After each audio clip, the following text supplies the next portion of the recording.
Sir ఇప్పుడు Pawan Kalyan and Renu Desai హ్మ్. ఆయన మాజీ వైఫ్ ఇద్దరు భేటీ కాబోతున్నారు అని చెప్పి వార్తలు వస్తున్నాయి. ఎంతవరకు నిజమయ్యే అవకాశం ఉంది sir? Renu Desai is my girl because నేనే తీసుకొచ్చాను. నేను చెప్పాను కదా, హ్మ్. చాలాసార్లు చెప్పాను. అయినా నేను పెట్టుకోలేదు అప్పుడు. హ్మ్. ఆ అమ్మాయి ఏదో ఫెమినా టెస్ట్కి, వరల్డ్ బ్యూటీ టెస్ట్కి వెళ్ళినప్పుడు తమ వైటల్ స్టాటిస్టిక్స్ అన్ని తగ్గుతాయి, సన్నబడాలి. నేను సార్ ఏం చేయమంటారంటే నెక్స్ట్ సినిమా చేద్దులే కానీ బుక్ చేసాను అమ్మాయిని. అప్పుడు సిమ్రాన్ని పెట్టాం చాలా మందిని కాదనుకుని. ఐశ్వర్యరాయ్, ప్రభుదేవ పక్కన ఐశ్వర్యరాయ్ 2 రోజులు 3 రోజులు ఇస్తున్నాడు అమ్మ. నలిగిపోతాం. 2 రోజులు వచ్చి రావడానికి ఒక రోజు పడుతుంది.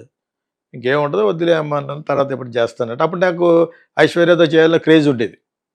ఆ క్యారెక్టర్ బాగుంటుంది అనమాట అని చెప్పేసి ప్రభుదేవ పక్కన. హ్మ్. తర్వాత ఇంకో అమ్మాయి ఎవరో ఉన్నారు, అమ్మాయి అనుకున్న అమ్మాయి చేస్తానుంది. దాని తర్వాత ఇంకా ఫైనల్గా మంచి మార్కెట్లో ఉన్న ఈ అమ్మాయి వస్తే, ఎవరో సిమ్రన్ వస్తే, ఇంకా అందుకని నువ్వు ఎలా ఇవ్వగలవు అని అడిగాను. దానికి దురాశ, అన్నీ నాకే కావాలి, ప్లస్ మంచి డైరెక్టర్ అంటే ఫస్ట్ టైం తమిళ్ చేస్తున్నప్పుడు ఆఫీస్కి వచ్చేసింది.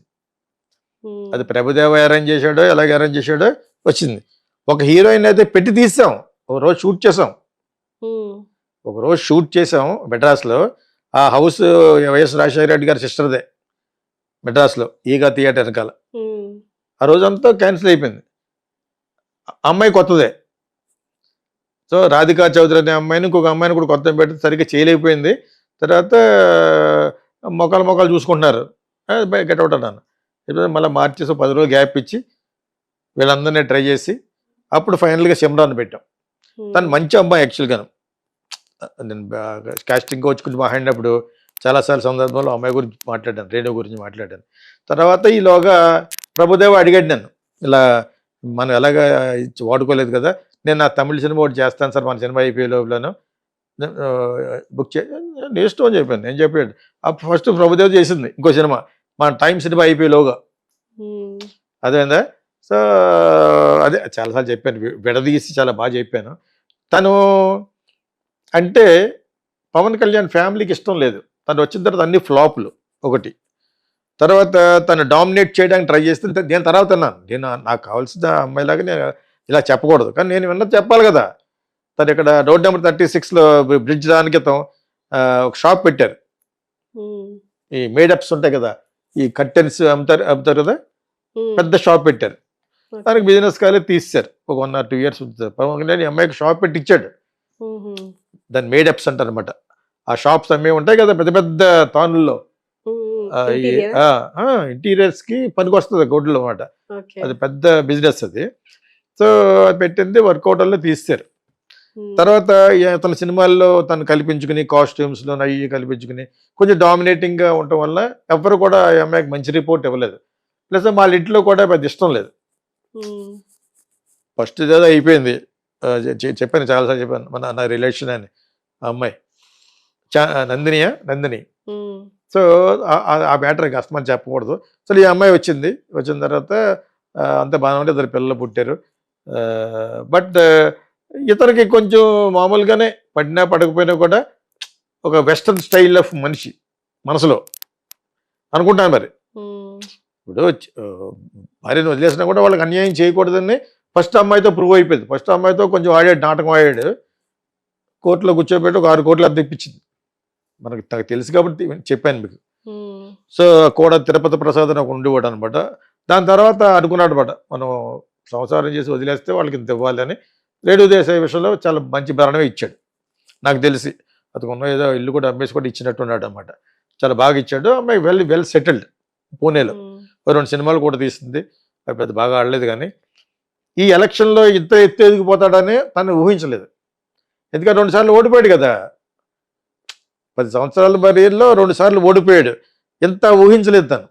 ఇప్పుడు ఈ ఊహించని 21 సీట్లు ప్లస్ ఉప ముఖ్యమంత్రి, నెక్స్ట్ కట్ చేస్తే చీఫ్ మినిస్టర్ లెవెల్లో ఉన్నాడు కాబట్టి ఇప్పుడు ఆశపడుతుంది, I want to come back to him. అతను ఎప్పుడు కూడా అమ్మాయి గురించి ఒక స్టేట్మెంట్ కూడా ఇవ్వడం. ఇప్పుడు చూసారా, ఇప్పటి వరకు వస్తే కొడుకుల్ని అంత బాగా చూసుకుంటాడు అంతే. తను వచ్చిన మాట్లాడతాడేమో వాళ్ళిద్దరు మాట్లాడకుండా నేను వినలేదు. నాకు ఈ మధ్యలో కలలేదు. రోడ్ నెంబర్ 36లో ఉన్నప్పుడు ఒకసారి నేను కింద నుంచి డ్రైవర్తో కవర్ పెట్టాను. తను అప్పుడే అక్కడికి వెళ్ళితే మొత్తానికి చెప్పిద్దాం, నేను ఫోన్ చేస్తానని చెప్పేసి తీసుకుని వెళ్ళిపోయాను. అప్పుడే బ్రిడ్జ్ కడుతున్నారు, ఇప్పుడున్న బ్రిడ్జ్ ఉంది కదా, ఈ బ్రిడ్జ్ కడుతున్నారు అనమాట. సో అంతకుముందు పర్సనల్గా ఇంకా ఎప్పుడు మాట్లాడలేదు ఈ మధ్యన. బట్ అదర్వైజ్ అతను ఈ అమ్మాయిని ఎప్పుడు కూడా తోలనాడినట్టుగానే బ్యాడ్ రిమార్క్ ఏమీ లేదు. బికాజ్ కొడుకు 6'4" 6'3" ఉంటాడు అతను. ఆ కొడుకు అమ్మాయి కూడా చాలా బాగుంటుంది. సో వాళ్ళిద్దరిని బాగా అక్కడక్కడికి మధ్యన పాలిటిక్స్గా ఎవరో మోడీ గారి దగ్గర కూడా తీసుకెళ్ళినట్టున్నాడు వీళ్ళిద్దరిని కదా. సో తనకి ఏంటంటే మధ్యలో ఎవరినో పెళ్లి చేసుకుందా ట్రై చేసినట్టు ఉంది. ఏజ్ ఉంది కదా, ఇంకా చిన్నవాళ్ళే కాబట్టి అనుకోవటంలో తప్పేం లేదు. రెస్ట్ ఆఫ్ ద లైఫ్ ఎలా ఉంటుందో అని చెప్పేసి అనుకుంది. మరి అది ఏమైంది మొత్తానికి she wants to come back అనుకుంటా. మీరు విన్నట్టే నేను విన్నాను, తప్పేమీ లేదు. ఇప్పుడు ఆ అమ్మాయి చాలా మంచిది కాబట్టి ఆ రష్యన్ గర్ల్కి ప్రాపర్టీ రష్యా పట్టుకెళ్ళకూడదు రూల్ ప్రకారంగా. ఒక భార్య ఎందుకు పట్టుకెళ్తుంది? తన కొడుకుల కోసం పట్టుకెళ్తుంది, పిల్లల కోసం పట్టుకెళ్తారు. కొంతమంది వాళ్ళ మదర్ సైడ్ ఉన్న వాళ్ళకి పెట్టడం, అది ఎంత ఉంటుంది, డబ్బులు బాగా సంపాదించే వాళ్ళకి ఒకళ్ళు ఇస్తే బాటుకి ఎంతగా తట్టుకోలేరు లేడీస్. అత్తగారు ఉందనుకో, ఇక అత్తగారి ప్రాబ్లం లేదు ఇక్కడ పవన్ కళ్యాణ్కి, వాళ్ళు ఎవరు మాట్లాడరు. అతను కొంచెం ఇండిపెండెంట్ మనిషి కదా, ఇండిపెండెంట్గానే వెళ్ళాడు. గౌరవం ఉంటుంది, అమ్మన్న బ్రదర్స్ అన్న చాలా గౌరవించే వ్యక్తి, ఆఖరివాడు కాబట్టి. అంతే తప్పితే ఇతను ప్రాపర్టీస్ గురించి మేనేజ్ చేసే అంత ఇది లేదు. ఎందుకంటే ఇతను వాళ్ళందరికంటే ఇతను కొంచెం బెటర్ మనిషి, తెలుసున్న వాళ్ళకి డబ్బులు వాళ్ళకి ఇవ్వటం అనేది. అట్లా నేను చాలాసార్లు చెప్పాను, నేను అందుకే గవ్వ చెప్పేస్తాను అనమాట. చాలామందికి ఆల్రెడీ తెలిసింది. ఇక్కడ రేణు దేశాయ్ రీఎంట్రీ అనేది అతని మీద ఆధారపడదు, ఆ రష్యన్ భార్య మీద ఆధారపడదు. అర్థమైందా మీకు? ఆవిడ she seems to be very very nice lady. అమ్మాయి అదే ఉన్నారు కదా, వాళ్ళ పిల్లలు కూడా చాలా అందంగా ఉన్నారు. యాక్చువల్గా మన దేశం వాళ్ళు అలా ఉండాలి. ఆ అమ్మాయి అలా ఉంది, సంసారపక్షంగా ఇతనికి అడుగులకు మడుగులు వద్దుతూ ఇతన్ని ఒక దేవుడిగా చూసుకున్నట్టుగా ఆవిడ ఉంది. నాకు అప్పుడప్పుడు అనిపిస్తూ ఉంటుంది, ఇదేంటి వీళ్ళు ఎలా ఉండాలో అలా. ఇంకా రేణు దేశే అంత అలా ఉండదు, అప్పుడప్పుడు బాగుతూ ఉంటుంది బయటకు వచ్చి ఇంటర్వ్యూల్లో తనకి పబ్లిసిటీ ఇప్పించి అంచేది ఏదో విధంగా కవరప్ చేసి కలిసి ఉన్న వాళ్ళు తప్పులు. మరే కదా, మరే ఇద్దరు పిల్లలు అన్నారు, nothing wrong on Renu Desai side. కాకపోతే ఈ డెసిషన్కి ముందు ఇంకా కొంచెం ఎక్కువ అతనికి హెల్ప్ చేసి ఉండవలసింది. బట్ చిరంజీవి ఫ్యామిలీ మట్ లైక్ చేయరు అమ్మాయిని. ఇతను ఎంటర్ అయిన తర్వాత ఒక 7-8 సినిమాలు ఫ్లాప్ అయిపోయినాయి. అంచేది ఈ అమ్మాయిది ఒక పెద్ద లెగ్ కింద అనేవారు అప్పుడు ఫస్ట్లో. నేను ఇండస్ట్రీలో ఉన్నా కాబట్టి తన టచ్లో లేదు కానీ, బట్ యాక్చువల్గా తను ఇంకొంచెం ప్రయర్గా ఇంకొంచెం ముందుగా ఈ పిఠాపురం వెళ్ళి తను కూడా అతను వద్దనే ఉంటాడేమో కూడా, ఎవరినే వద్దాను లేదు, మర్చిపోయాను.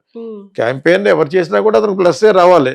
ఏమో ఈ అమ్మాయి వస్తే బ్యాడ్గా పరిగణించి వద్దాను, ఎందుకంటే ఈ అమ్మాయి లెగ్ సినిమాలు చాలా పోనీ.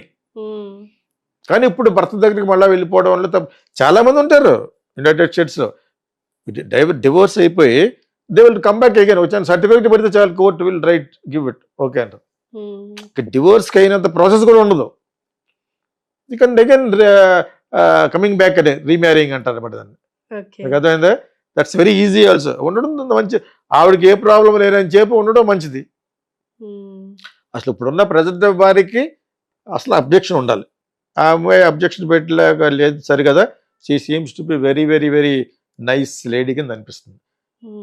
What ever it is, only final thing is only with Pawan Kalyan. అతను కూడా అంత క్రూరత్వమైన మనిషి అని నేను అనుకోను. అందులో ఏజ్ వచ్చేటప్పటికి కొన్ని వస్తూ ఉంటాయి, కొత్త కొత్త మంచిలు జరుగుతూ ఉంటుంది. అదేనా మీకు? Now is crossing 50, maybe letter come, because పిల్లలు అలాగే ఇక్కడే ఉంటారు. Maybe will give an other house. ఒక ఇంట్లోనే జరగకపోవచ్చు, బట్ యాక్చువల్గా I think it's good for them. కానీ ఆ అమ్మాయి అంటే స్పెషల్గా చిరంజీవి ఫ్యామిలీ లైక్ చేయదు. ఇతను జరగవలసిన బ్యాడ్ అంతా అప్పుడే జరిగిపోయినాయి. అయినా కూడా మళ్ళీ కంబ్యాక్ వచ్చి సినిమా ఆడిందంటే, అతను ఫ్లాప్ సినిమా కూడా చాలా సినిమాలు హిట్ కింద లెక్క చెప్పాను. అలాగంటే నేను ఏదో ఫీలింగ్ లేదు, గాడిది గుడ్డు కాదు. అతని సినిమాలు ఫ్లాప్ సినిమా కూడా కలెక్ట్ చేసి అంత ఇదే ఉంటుంది. అందుకని అంత ఎగబడి ప్రొడ్యూసర్లు వెళ్ళేవాడు. ఎంతకుందంటే దేవుడు తెలియదు, అది దట్స్ ఓన్లీ గాడ్స్ గిఫ్ట్. జనం ఎంతమంది వచ్చేస్తారు, మరి ఓట్లు ఎందుకు వేయట్లేదు, అది కూడా దేవుడికే తెలియాలి. అతనికి ఆ క్రేజ్ ఉంది. ఎందుకుందంటే ఎందుకుందని అడగకూడదు, అన్లెస్ వీఆర్ వెరీ జలస్. అంటే చాలా అసూయ పడిపోతూ కొంతమంది ఉంటారు, లోజర్స్ కింద పెడతా ఉంటారు. లోజర్స్ అంటే ఆడి జీవితంలో పైకి రాడు, ఇక్కడ మనల్ని మళ్ళీ కామెంట్ చేయడమే. అలాగే అతనికి కూడా కామెంట్ చేసేవారు బిఫోర్ ఎలక్షన్స్. చూడండి, బిఫోర్ ఎలక్షన్స్ చాలా మంది చాలా బ్యాడ్గా చెప్పారు. ఫర్ ఇన్ఫర్మేషన్, ఒక అతను నాటి పేరు చెప్పను నేను, అతను ఎందుకో బండబూతులు తిట్టేవాడు చంద్రబాబు నాయుడుని. ఆ ఒక్కటి కాకుండా నువ్వు పాయింట్ మాట్లాడుతున్నావు 2 సార్లు చెప్పాను, please don't use that language అని. ఆయన ఈ మధ్యన 4-5 సార్లు ఫోన్ చేశాడు. నేను హూ ఇస్ దిస్ నన్ను అన్నోన్ నెంబర్ ఎత్తను, నేను పలానా అని చెప్పాడు పాపం. చెడ్డవాడు కాకపోవచ్చు, పంచప్రభాకర్ ఎందుకు సస్పెన్స్ ఎందుకు ఎత్తలేదు, నేను ఎత్తలేదు. తర్వాత వాట్సాప్కి వచ్చాడు, brother I want to talk to you అని. బట్ నాకు ఎందుకు ఏం మాట్లాడతాను అనవసరంగా, దూరంగా ఉంటేనే మంచిదని I did not give not the type. But అతనికి ఉన్న బ్యాడ్ ఎట్ మరి బూతులు, బండ బూతులు, మామూలు బూతులు కాదు అవి. చంద్రబాబు నాయుడిని ఇప్పుడు తగ్గించాడు. అతను అలాగ అనుకున్నాడు, జగనే మరి అతను డబ్బులు ఇస్తే చేశాడు. ఐ డోంట్ థింక్ డబ్బులు తీసుకుని మాట్లాడేది కాదు, మెహర్బానీ వాళ్ళ ఊరు పక్క కూడా అనమాట, పశువుల డాక్టర్ ఏదో అక్కడ యూఎస్లో. But whatever it is పాపం అన్నాడు. బట్ స్టిల్ ఈజ్ ద, నేను బ్లాక్ చేయలేదు, అలా పెట్టాను. కానీ నేను I didn't want to interact much అనమాట. ఎందుకు వాళ్ళతో ఏం మాట, అలాగే చాలా మంది చేస్తూ ఉంటారు యూఎస్ నుంచి చేస్తూ ఉంటారు. మీ వీడియో చూడకుండా పడుకుని అంటాడు ఒకడు, సరదాగా ఉంటుందండి. అదే తప్పితే నేను వాళ్ళతో ఎక్కువ మాట్లాడటం. ఎప్పుడన్నా హైదరాబాద్ వస్తే కలవచ్చు అంటే కలవచ్చు అంటున్నాను. ఈయన అలాగ అనలేదు, మాట్లాడతానంటే నేను you will be in touch అన్నాను అంతే. ఇంకా అంతకంటే ఎక్కువ మాట్లాడలేదు. ఎందుకంటే అతను తిట్టిన తిట్లు గుర్తొచ్చేస్తున్నాయి నాకు. పవన్ కళ్యాణ్ని బాబు చంద్రబాబు నాయుడు గారిని అయితే మిట్ట తిట్లు అంటారు మా ఆంధ్రాలో. మిట్ట తిట్లు అంటే ఇయే వెరీ బ్యాడ్ లాంగ్వేజ్తో తిట్టిన తిట్లు అనమాట. సో ఆ విధంగా అది ఒకటే పాయింట్ బాగా హైదరాబాద్ అప్పుడు కూడా మీరు ఎందుకు చూసారంటే, చూడాలి మామూలు సినిమా చూడాలి, చెత్త సినిమా చూడాలి, ఇంకొంచెం మంచి సినిమా చూడాలి, ప్రపంచంలో ఉన్న మంచి సినిమాలు చూడాలి, ఇక్కడ సినిమాలు చూడాలి. అందులో చెత్త సినిమాలు కూడా ఉండే ఒకప్పుడు మలయాళంలో. ఏ మలయాళం అయితే బాగుంటున్నాయి సినిమాలు, ఒకప్పుడు ఏ సర్టిఫికెట్ చెత్త కంపు కొట్టే సినిమాలు అక్కడే ఉండి. ఇప్పుడు అందులో వచ్చిందే షకీల, మీకు అర్థమైందా? 2 వర్గాలు అనమాట. ఒకటి వచ్చి చెత్త సినిమాలు, సెక్స్ని విమెన్ని ఎక్స్ప్లోర్ చేయడం, ఇంకోటి చాలా మంది సినిమాలు మలయాళం ఎడ్యుకేటెడ్ కదా, వాళ్ళు 100% ఎడ్యుకేషన్ కదా. ఇది ఉంటుంది ఎంత ఎడ్యుకేటెడ్ అని చెత్త సినిమాలు చూడకుండా ఎందుకుంటారు, 2 కాళ్ళు ఎలా పెడతాడనమాట కింద టైటిల్. అదే మీకు ఏ సర్టిఫికేట్ పోదు, అదే ఏ ఏం చేస్తాం. అయినా కూడా ఆ వయసులో ఉన్నప్పుడు చూడాలరా అనుకునేవాడు అనమాట. అంతే కదా మరి, అనుకోకుండా అనుకుంటాడు మగోడు. ఏ సర్టిఫికేట్ అనగానే కుర్రోళ్ళు వెళ్ళకూడదు, కానీ కుర్రోళ్ళు మేమే వెళ్ళేవాళ్ళు. నీకు అర్థమైతే ఇప్పుడు అతను నా సినిమాకి ఏ సర్టిఫికేట్ ఇచ్చారు కోకిలకి, నేను బాధపడిపోతాను అన్నమాట. ఎవరు సెన్సార్ ఆఫీసర్లు థ్యాంక్స్ అన్నాను.